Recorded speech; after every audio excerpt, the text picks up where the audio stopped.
Welcome to another episode of the Tee to Green Golf Podcast. Really excited to be with you today, the Tee to Green Golf community.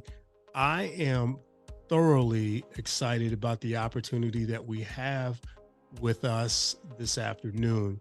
As you all know, the Tee to Green Golf Podcast was born to give voice to those underrepresented communities that are impacting golf in ways that are tangible and some that are intangible. That also includes our women golf professionals and the space of women golf as it continues to evolve. Today, I am honored, we are honored to have the privilege of visiting with a LPGA member, someone who has devoted her life to the sport of golf. She is a former LPGA member, and today she is part of the legends of the LPGA, which is what this episode is about. It is the official senior tour of the LPGA. And I'll say this before we get into the episode. The community, we love golf, no matter who's playing it. And so as we get into this episode and on the backside of the episode, my appeal to all of you, your community, your network, your playing partners, is that we will begin to engage and follow and support the legends of the LPGA Tour. My personal story, they are the reason why I play this game. They are the reason why I have excelled at this game.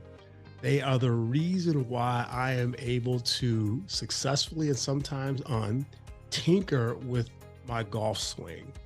In our communities, in our circles, we know that women golfers are technically sound. And so we often talk about that. Let's move it from conversation to actual support.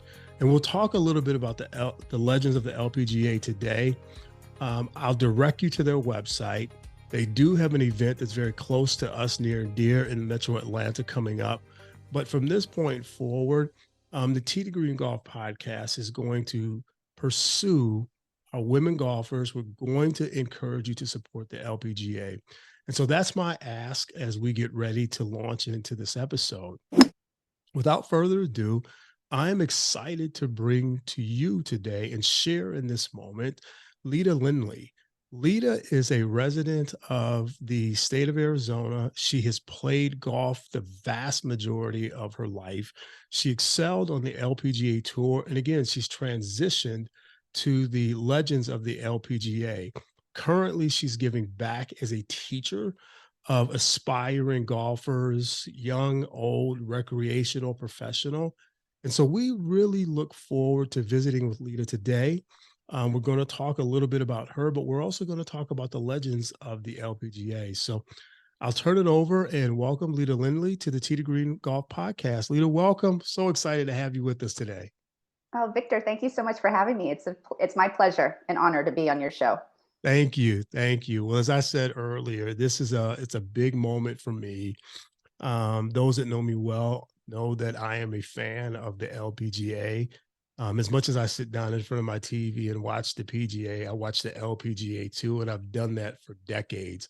Got to be careful that I don't give my age out on this episode, but certainly have watched it for decades. And so we're excited to have you with us today. We know that this episode primarily is about the legends of the LPGA, and we look forward to what you will share with us. But before we dive into that, introduce yourself to the Tee Green Golf community.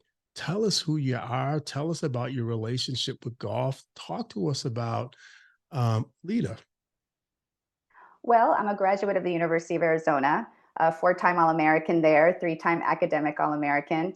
I joined the tour in 1995, and I played 18 years on tour. My husband caddied for me for 17 years of those Nice, 18 years, which is a little bit unique. We have a great partnership.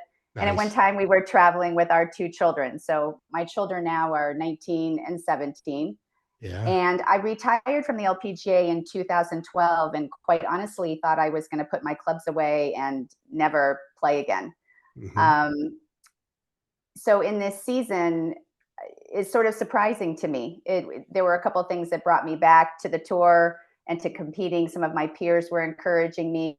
And it was really as I transitioned into teaching that I said, well, if you're going to teach, you have to do.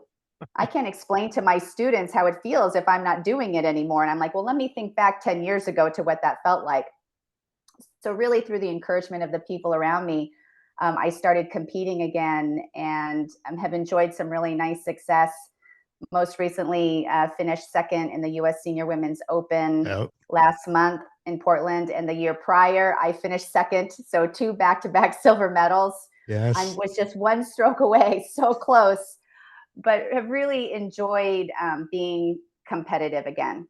And we don't have a huge schedule, but I look for some competitive opportunities along the way during the summer when I'm not teaching. Mm-hmm. So it's been a really surprising journey for me, but one Mm-hmm. that I've really enjoyed. And I think I appreciate so much more now than maybe I did when I was in the throes of the tour and trying to raise a family. And I really do feel blessed in this season that I have the opportunity to continue to compete through the legends of the LPGA. Leta, tell us about the legends of the LPGA, the inception, and some of the other notable names that are back on tour and back in competition. So, the Legends of the LPGA was founded in 2000 by 25 LPGA players. And the goal was really to provide competitive opportunities for those that wanted to continue to play once they turned the age of 45. And they really wanted to showcase and highlight the talents and it obviously continue to inspire, but providing competitive opportunities for all of us. So, some of the notable names that you would definitely know: Nancy Lopez, Kari Webb, Hollis Stacy. We have 15 LPGA and World Golf Hall of Fame members, and over the over all the membership, we have probably over 750 LPGA titles as well as 85 major championship titles. So it's a pretty cool group to be a part of. I contributed 1 LPGA title, All that but matters. there's no shortage of inspiration around me. Rosie Jones is part of the Legends Tour. I just came from her event in South Carolina. So, and then more notably, let's see, some younger players that have just joined our tour: Laura Diaz, which was a fan favorite on the LPGA, and Angela Stanford just recently Oh, turned nice. 45. And she just won the LPGA Senior Championship earlier this summer in her rookie season on the Legends Tour. Okay. So, you run the gamut from Hollis Stacy, Amy Alcott, Kathy Whitworth, when she, sadly, she recently Mm-hmm. passed, but she was a member of the Legends Tour, and World Golf Hall of Fame member Hollis Stacy, all the way down to our newbies like Angela Stanford. Wonderful.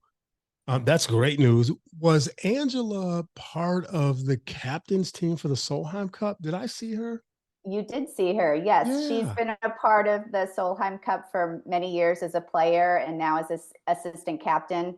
It wouldn't surprise me if somewhere down the road she probably becomes captain, but she Mm-hmm. did assist Stacey Lewis over there in Europe. Yeah, that's phenomenal. That's excellent. So we'll make sure that we share those names, not just as a part of the this episode, but in our social media as well, because I think that's a big draw and attraction also.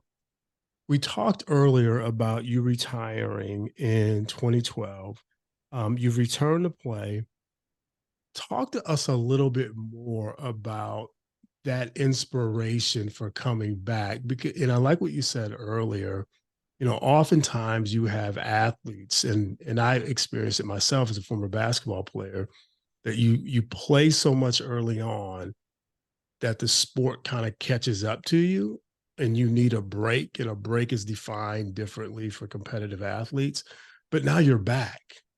And what was the thought, the impetus, the drive, and how does it feel to be back? Well, when I retired at 40, I wanted to raise my family. So Mm, that was a big part of it. I've been playing for 18 years. There was certainly burnout there, mhm, every mhm. day for 18 years, traveling. It's not nearly as glamorous as everyone thinks. Right. So I was ready to put my clubs away. And I did some other things. I served as a tournament director for a charity event for a number of years, and an opportunity came along to teach. And interestingly enough, I went to the interview to say no. I thought, well, I'm going to go meet this gentleman and maybe he'll let me come play golf over here at Old Marsh. Right. And I went and he's describing the job. And I'm like, wow, this opportunity is never going to come up ever again. So I better say yes. And if it's terrible, I'll just resign. So here I am. I'm in my 9th season of teaching. And somewhere along the way, I went back to a reunion of sorts to the 100th anniversary of Corning Country Club, which is where I won my one LPGA title. Okay. And Rosie Jones is like the queen of Corning. She won there several times, and she was there. And we did a little exhibition, played 9 holes and a little competitive exhibition. And I played really well. I made it all the way to the last hole and lost to Tammy Green. Okay. But Rosie was like, Leta, you have to come back. You got to come back. It's so much fun. Come on back. Like, just try it. Come back to the LPGA senior. And I'm like, I don't know, Rosie. And then I remember texting her and I said, all right, I'm going to put on my big girl pants and I'm going to go and I'm going to tee it up at the LPGA senior. And it was so much fun to see my old friends get away, get those competitive juices again flowing. And, you know, and I did it to also inspire my students. Yep. You know, as I tell them to grow and push beyond their comfort zone, you know, I had to push beyond my comfort zone. And so, you know, I can't say, hey, go tee it up in a tournament if I'm not going to go tee it up in the tournament. So I really have used it to inspire my students. And, you know, there's no short of inspiration for me, you know, from my own students, from my peers and all they're doing. So it really has been so much more fulfilling. And I do think that I come back to competition with a completely different mindset than I did. I have dared to dream way bigger in this season than I ever did when I was on tour. You know, I imagine myself having success. I picture myself holding that US Open trophy one day. I look at the spot on my mantle where I have a space for it. So I think you have to get comfortable with the uncomfortable. I think that's a really big achievement to win a USGA, a US Senior Women's Open. And I have really tried to push myself to get comfortable with that idea.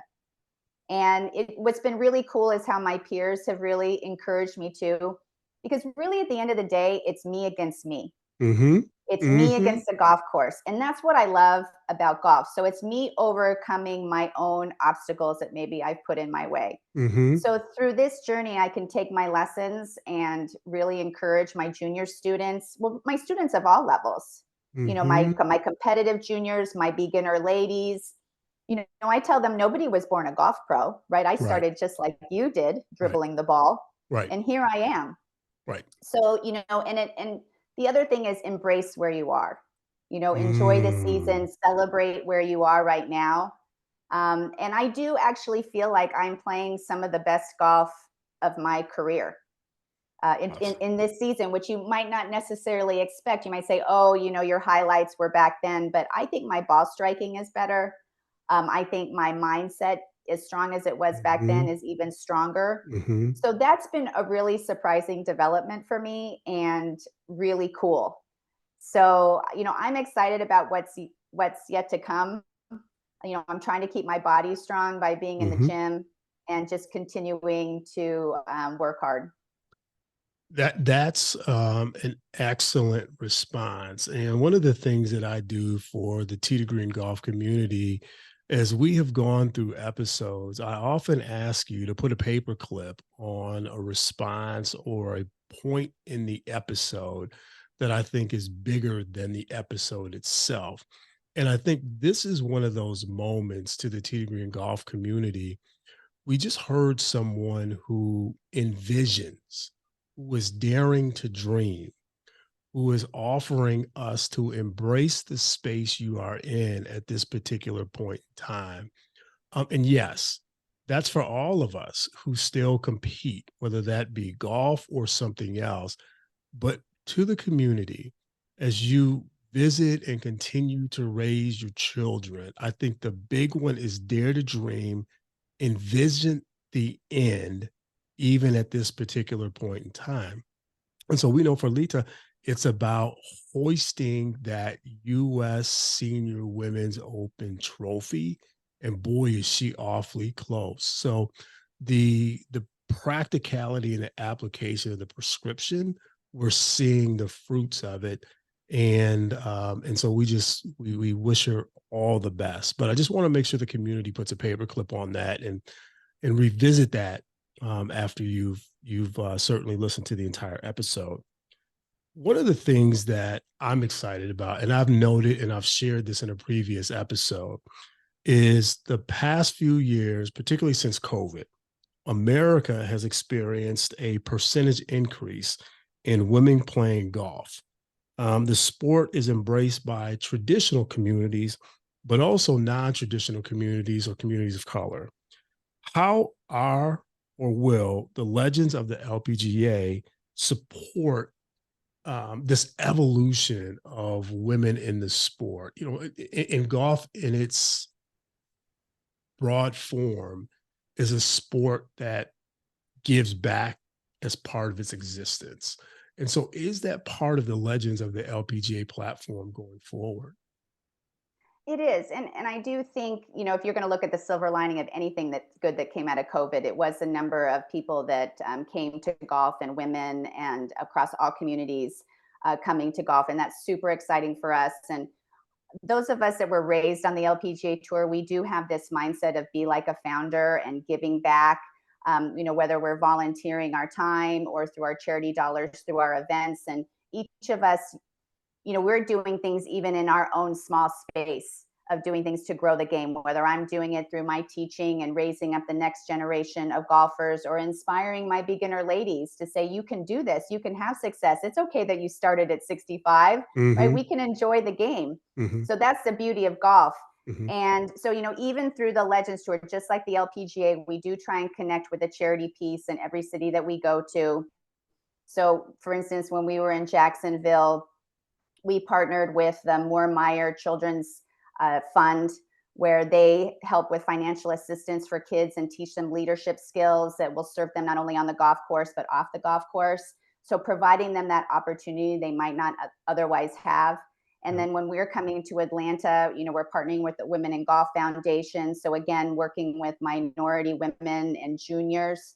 So, Yes. we try to help raise some charity dollars so that they can continue to do the good work that they're doing.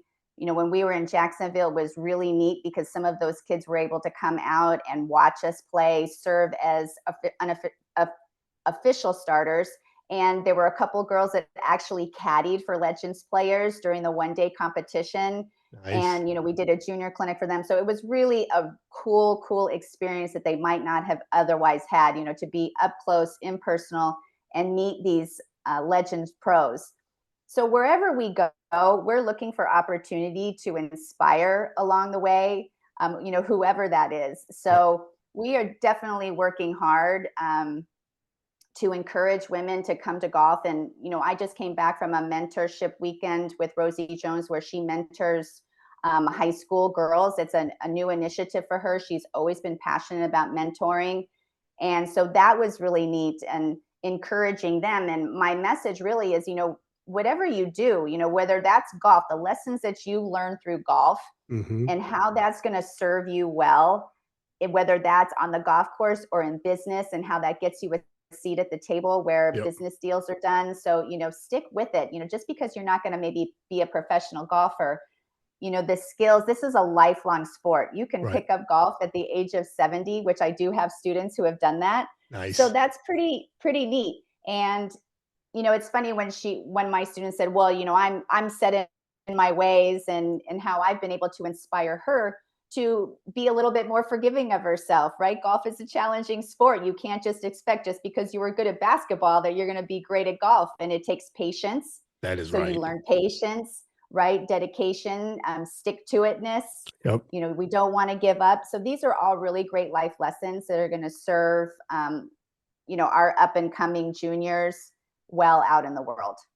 Well, we're excited about you all coming into Atlanta. And in fact, I extended the invitation and shared the attachments with a women's organization out of Birmingham, Alabama. And the founder of that organization, her story is professionally, when she leaned into golf, she actually was able to grow and expand her business at a level equal to or beyond her forecast, if you will. And so she has she's put together an organization, and I hope that she's able to make it next week.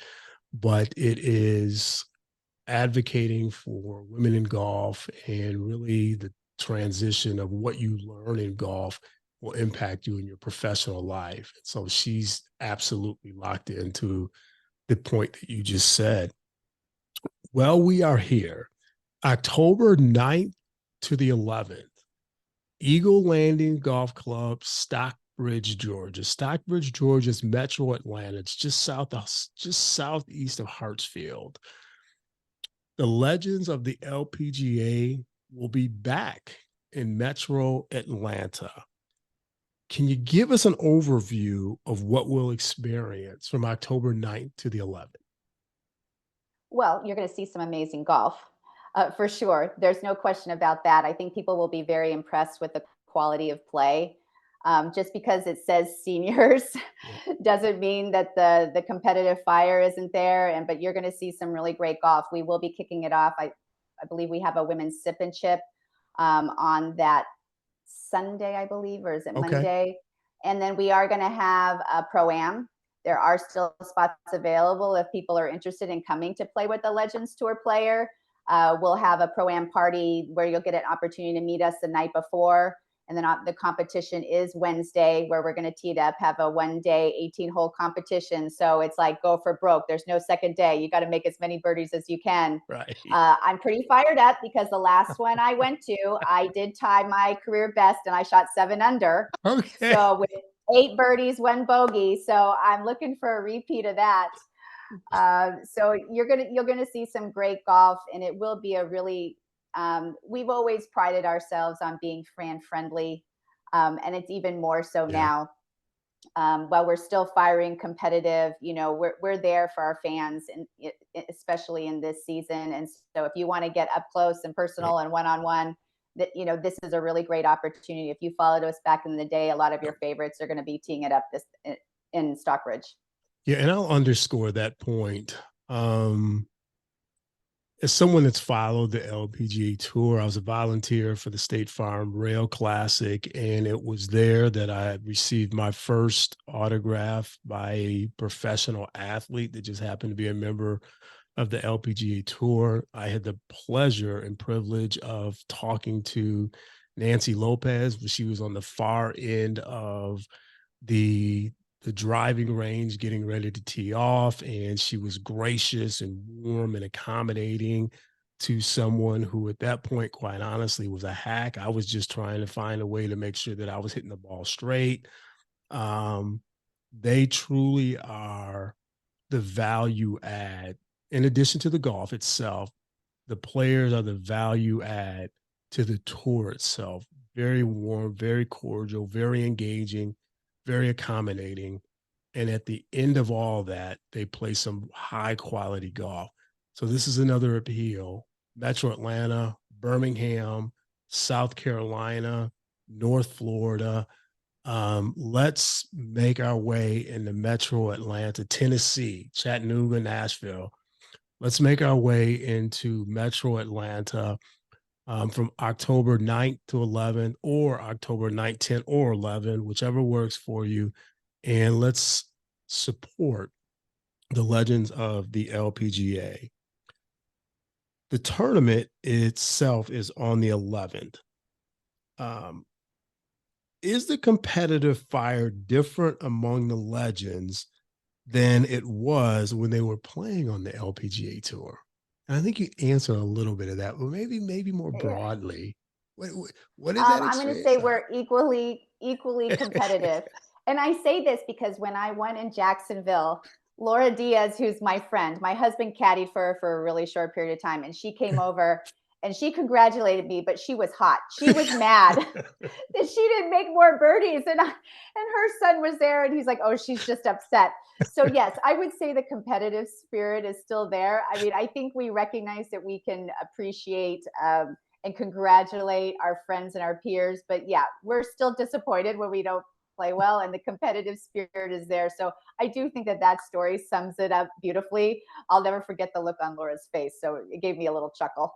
I will be I will have to hang around at the end of the day's play to see if I can observe a little bit of that as the round ends and the competitive fire is over and the tournament is over and people are being congratulated. So I have to keep my eye on that. Yeah.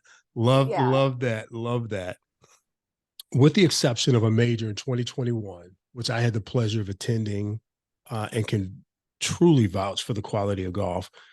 Metro Atlanta has not hosted an LPGA event in over 10 years. With the legends coming back to Metro Atlanta, what is the draw? And is this a community that the tour, whether it's the LPG or the Legends, is looking at as a staple in a schedule that's yet to be built? But as you all explore those communities. Well, we're really looking to return to communities where we had a lot of success and had a Yep. great fan base, and Atlanta being one of them. When we had a lot of success there when we were playing, we were actually returning to the exact golf course we used to play at Eagles Landing Country Club when we had the Chick-fil-A tournament. Yeah. Okay. So, yeah, so we're looking to go into those communities. I would consider this a seed event, and our goal is to continue to grow this. Hopefully through more sponsorship, we can get more players. And I think ultimately our goal would to be have a full field Legends event, which would be 40 players or more. Mm-hmm. So that ultimately is our goal, and we're hopeful that this will be really successful and garner a lot of interest, and people will have a great time. And it is our intent to try and come back to this area in Atlanta, in the coming years. So right now we're going to focus on our event coming up here Mm-hmm. next week, and do our very best and work hard, and hopefully plant those seeds, and it's going to grow into something even bigger and better in the coming years. Yeah, that's exciting to hear. And certainly this is it's a growing metropolis, and it's a growing metropolis of people from all parts of the US. So with the community continuing to grow, it feels like there's going to be a support system that is familiar from the last time you all were here, but also this new generation of Atlanta Metro residents that's going to support that traditional group as well. So excited to hear that this could potentially be a seed event that is nurtured by more and more and more visits to Metro Atlanta. Excited to hear about that. Calendar year 2024 is drawing close. What can we expect from the Legends? Any new developments that you can share right now in the way of scheduled events? Um, where do we go from here after 2023? Well, all our schedule is built around our two marquee events, which is the LPGA Senior Championship and the US Senior Women's Open, which next year will be a few weeks earlier, and we're going to be in Fox Chapel in Pittsburgh, Pennsylvania. Okay. So we try and build around that, creating some competitive opportunities for our players so they can gear up for two majors. It's Mm-hmm. hard to just play in majors, right? There's no substitution for competitive reps. Right. So, we are excited. There was a recent announcement that we're going to have a team event in Kentucky in June next year. So there's some Legends players there now, doing sort of a preview event Okay. to get people in the community excited that we're going to be returning in 2024. And so beyond that, we're still working on some couple events again with Atlanta, hoping that we're going to be back. It might have a little bit of a different date, but we're continuing to work there. And Good. so I can't, but we are working hard. We do sprinkle in for some of us that, depending on where we are locally, we do play in state opens. So, Okay. that's another way to get competitive rounds in. But, our ultimate goal, if we could just build the Legends schedule, and we're just going to take it one event at a time, again, starting here in Atlanta and Kentucky, and see where else we can pop up.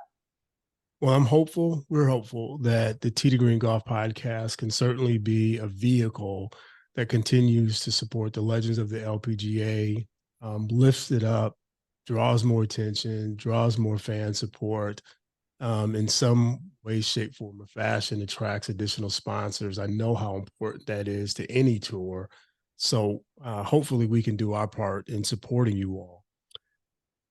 The final question that I have, and I ask this and it's important, is how can the Tee to Green Golf podcast and its community support the legends of the LPGA? Well, you're doing it all right now, Victor, by having me on the show and giving me the opportunity to talk about the event. And you kind of hinted at it at the beginning, and I was going to make the suggestion that maybe you have a monthly Legends guest come on your show.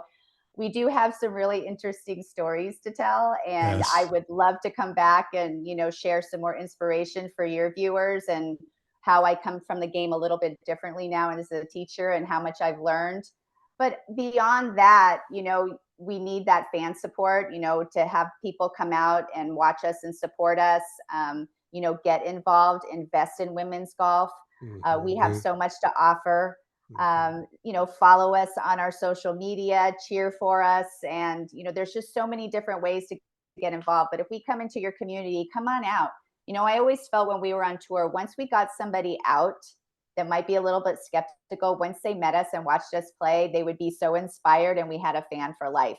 So it's about making that introduction. So by you having me on today, maybe there's some people that didn't know about me when I was playing Mhm. on tour, but now they've had a chance to listen or a little bit more intrigued about following, the legends of the LPGA. So I can't thank you enough, Victor, for having me on and giving us this opportunity to, talk about our organization.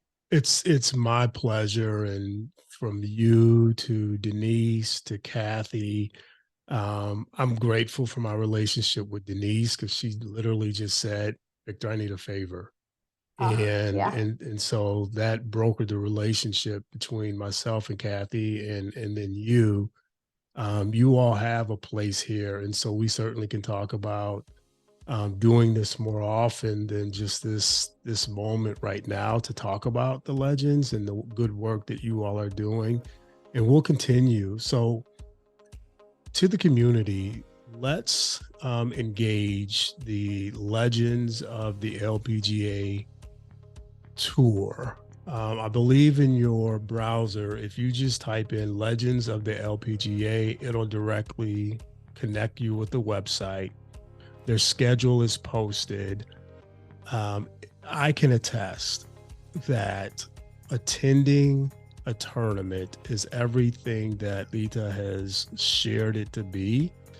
I do know that when the State Farm LPGA Classic was taken out of Central Illinois, not only was it kind of a jab in the sternum for State Farm and its employees at that point in time, but it was a big hole for that Central Illinois community because we really rallied around the legends. So we have another opportunity to do that in Metro Atlanta, which is far larger than Central Illinois.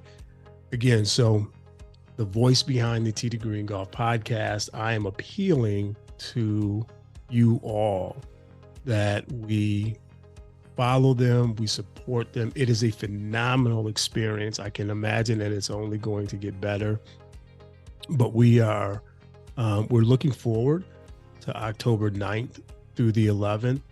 Lita, we thank you for giving us a little bit of your time today. I know that it is truly in the midst of your teaching schedule, but we look forward to seeing you next week in Metro Atlanta, you and your peers and the tour here and supporting you. So from myself to the Tee to Green community, thank you. And as we always say, hit it straight from Tee to Green.